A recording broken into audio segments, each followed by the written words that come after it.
Taurus, this is your reading for October 30th to November 5th. So take what resonates, leave the rest, and don't force it to fit, right? Let's see what's going on for you, Taurus. This is for all Taurus placements.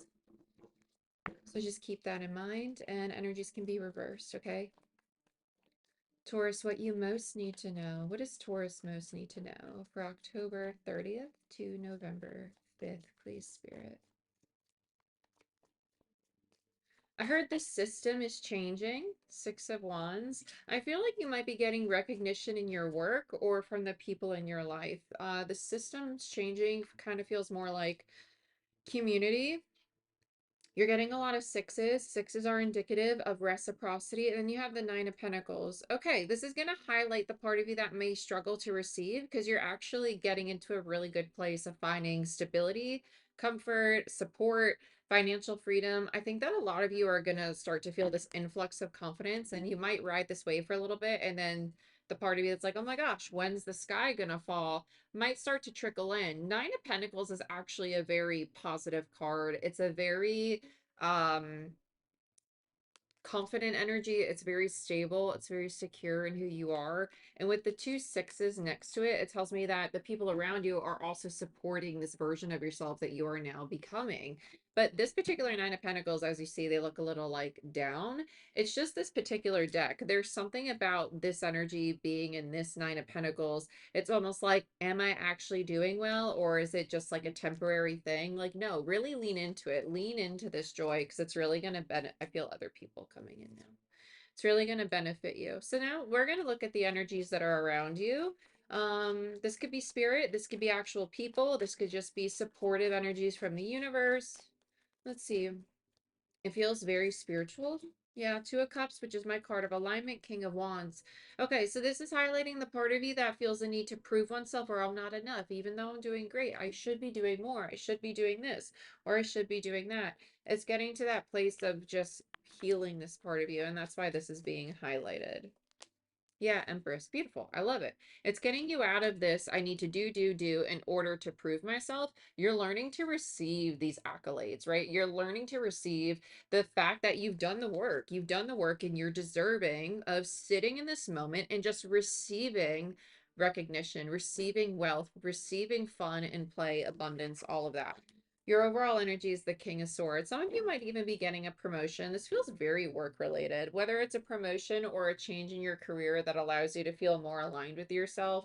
This is a really healthy energy, and I really like this for you. I'm going to be using Terra Royale now. This is Spellcasters, if you're curious. So let's see what's going on for you, Taurus, for October 30th to November 5th for Taurus, please, Spirit. They keep saying somebody new is coming. I feel this feels very work related. This could be a new boss. This could be a new coworker. This could be, if you own your own business, starting to attract new clientele.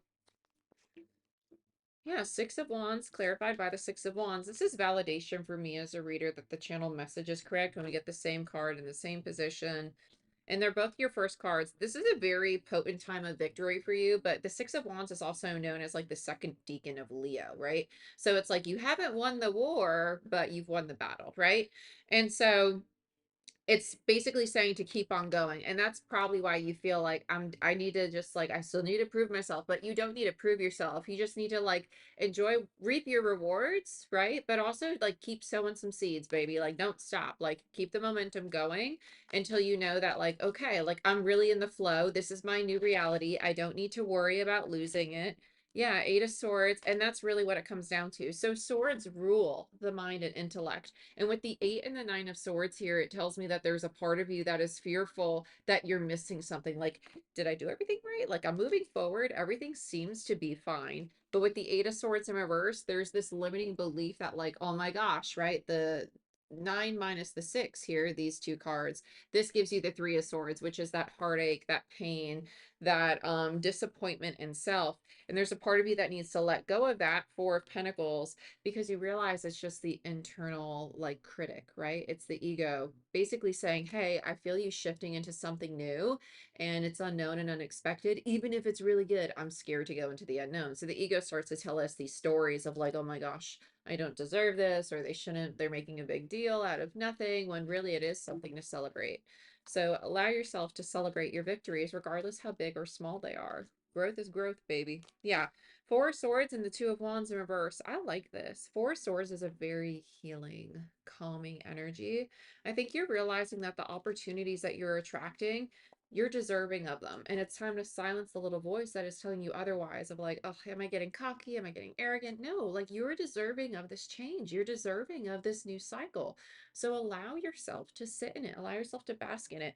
The romance will come. The romance will come. I know a lot of you are like, because I feel like the romance circling around, but it's like when you're tuning into a radio station, you're at this station, they're at this station. You need to change your frequency. You need to allow yourself to become the Empress, right? Because that's where we'll see the relationship come out on these two cards, right? And once you change and you shift and you're like, wait, I am deserving of this new life, then you're going to feel deserving of love. And so love comes in, okay?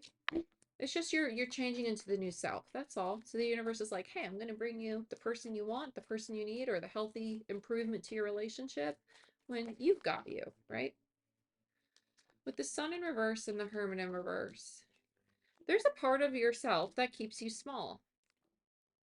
There's a part of you that's fearful of taking up the space that you know you're supposed to. And this is very normal, right? It's like, well, what if I take up that space? What if I do what I want to do and then I end up failing, or end up not being enough, or I don't do it wrong, or people don't like what I'm doing? You have to get to a place, well, you don't have to do anything, right? Do what you want. But this is all about healing and feeling confident in your authenticity and the fact that you are unique, that you're going to do things different than how I would do them, or how they would do them, or your parents, or your friends, your aunt, your uncle, your boss, your coworkers, how anybody else would do them, because your life experience is different than all of those people, right? So the way that you see things, the way that you want to take action on things is going to be different. And that's okay. It's okay to be different. It's okay to do things outside the norm. Allow yourself to feel confident in what it is you're capable of creating or doing in a different form. Because the Nine of Pentacles, you've gotten it twice now, is the mini Empress. You go Nine of Pentacles, Queen of Pentacles, Empress. You're shifting into a very divine feminine energy. And feminine is receptive. You don't need to chase. You don't need to continue protecting yourself or defending yourself. You can just be present and enjoy the life around you. You really can. This is all about changing your lens. Yeah. Yeah, Hangman, which is the card of surrender. And then you have the Ace of Pentacles. When you surrender, there's your partner, Emperor, right? It's the divine pair, masculine and feminine, and it's right with that Ace of Pentacles in reverse. It's a time for you to surrender, to let go of your expectations about how things will look, how things will play out. Allow yourself to be present. The Hangman is ruled by Neptune, right? And the Empress is ruled by Venus. So this could bring a lot of daydreaming, a lot of fantasy energy around love life, around finances, around physical appearance, luxury, things of that nature. So when you allow yourself to receive that daydream, instead of thinking, well, I have to do this or I have to do that, when you just allow yourself to sit in that space of, wait, I'm deserving of it and it's going to flow to me. And you affirm that to yourself first thing when you wake up every day, you're going to realize that this energy comes to you faster and faster and faster. It's just in reverse because it's time to surrender to the shift into the divine feminine, to allow yourself to see yourself with fresh eyes, right? Because that's when you'll realize, wait, I deserve this. I deserve it. And that's okay. Let's look at the King of Swords. So you got a little bit of everything. You got some career, you got some self, you got some romance coming in. I like this for you. Let's look at King of Swords. Queen of Swords, yeah, you're a true pair. You and this person, if you already know each other, this could be your relationship taking a new form that resonates with you both on a soul level. But also this could be you manifesting and having a very cognitive, understanding of the kind of partner you want, and you both are on that same wavelength right now, but you're both also shifting into this divine masculine and feminine, and that's what will bring you together. In regards to the workspace, if you want to apply this relationship there, it just tells me that you're going to be working really closely with somebody who understands the way you communicate, move, and create things, and they're going to help balance out that energy so you have very stable foundations. And this could be new projects, it could be you building a new home, whatever it is. Temperance in reverse, though, followed by the King of Wands, followed by the Ten of Swords, tells me that, and then you have the Seven of Swords, which is self-sabotaging behavior, right? This tells me that you're healing the part of you that is very masculine in nature and wants to go, go, go, or prove oneself, right? That's why we had the King of Wands, is what was causing you not to be in alignment, that energy, right? The need to always go, go, go. This is about allowing you to slow down, to give yourself some grace, to not overthink, and to be more present. Because temperance is the card of divine timing, intervention, and healing, but it's also patience, right? So getting you to a place of patience so you can receive all of these amazing new beginnings coming your way. A lot of great stuff coming to you. It's just more so the perspective you have of it, right? So I won't be shocked if we get the hawk in this deck for your final advice or whatever it is you most need to know. So let's see. What do you most need to know, Taurus? Relationships and spiritual contracts, water in reverse, and fairies. Beautiful.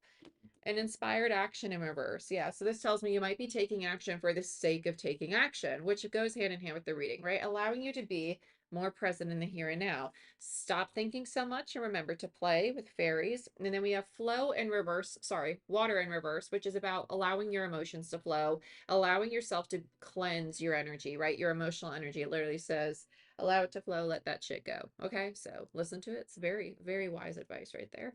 But this is basically allowing you to get out of trying to cognitively understand what's going on around you and allow yourself to feel. When we connect with the emotional self and the intuitive self, we're shifting into the feminine. When we connect with the wand or passion driven self, or the swords, the analytical driven self, we're in the masculine, right? We're wanting to go and build and think and create. And the feminine, the intuitive and emotional, is more the manifester, the one who knows that they don't have to chase it, they attract it.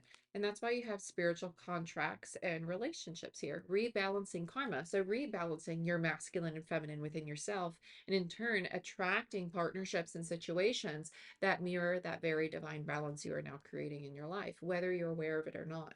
Okay, so if you feel like you're hitting a brick wall right now, just know that you're not hitting a wall. The universe is putting one up and saying, hey, let's slow down a little bit. Let's get you back into alignment because we're about to open up this new door for you. We want to make sure that you're not carrying the old self into the new beginning. Okay? So like, share, subscribe. Please give this video a thumbs up. If you want a personal reading, a Reiki session, or you want to be mentored by me, my website's down below. You could read all about my background in biology and psychology down there. I'm a spiritual life coach. I hold courses throughout the entire year, in person, online, wherever you're located. We can work together because I service globally regardless of the service you book. So go ahead, check it out, and I will see you next time.